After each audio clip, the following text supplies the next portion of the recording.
প্রিয় গাইস, আমি একটি ভিডিও নিয়ে আসছি। শুভ সকাল। আমার এই ওস্তাদরা সবাই গাড়িতে বসা আছে। সবার উদ্দেশ্যে আমি কিছু কথা বলবো। আপনারা অনুরোধ খেয়াল করে শিখবেন এবং দেখবেন, ভিডিওগুলো দেখবেন, অভ্যাস করবেন। লাভ হইব আপনাকে, লাভ হইব। প্রথমে আমাদের কাজ হলো কি, যদি সন্ধ্যা হয়ে যায় তখন অন্ধকার, আমরা একটা গাছ, একটা সুইচ ঘুরাবো। এক গাছ, এই যে এক গাছ পার্কিং জ্বলতেছে চতুর্দিকে। দ্বিতীয় গাছ ঘুরাইলে কি হেডলাইট জ্বলতেছে, ঠিক আছে। এখন হেডলাইট বন্ধ, এই পার্কিং বন্ধ।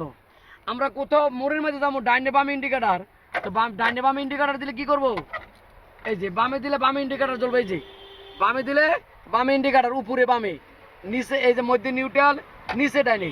এখন ডাইনে, তো ডাইনে গেলে ডাইনে ইন্ডিকেটার দেম, বামে গেলে বামে ইন্ডিকেটার দেম। আচ্ছা, এখন স্টার্টিংটা আমরা এই পজিশনে ধরবো, এখানেও না, এখানেও না, এখানে তেমনি ধরবো। আচ্ছা, এখন ওয়াইফাই সুইচ, এটা এই নিচে দিলে ওয়াইফাই ঘুরবো। এখন সুইচ খুলে রাখছি, এক গাড় দিলে ওয়াইফাই ঘুরবে, এটা ওয়াইফাই সুইচ। প্রত্যেক গাড়ির হরন কিন্তু এখানে, এখানে হরন, আমারটা বানিয়ে রাখছি এখানে, এই যে হরন এখানে। এই কথাগুলো আমরা খেয়াল করি। সবাই ভালো থাকবেন, আমার চ্যানেলটা লাইক কমেন্ট শেয়ার করবেন। আসসালামু আলাইকুম ওয়া রাহমাতুল্লাহি ওয়া বারাকাতুহু।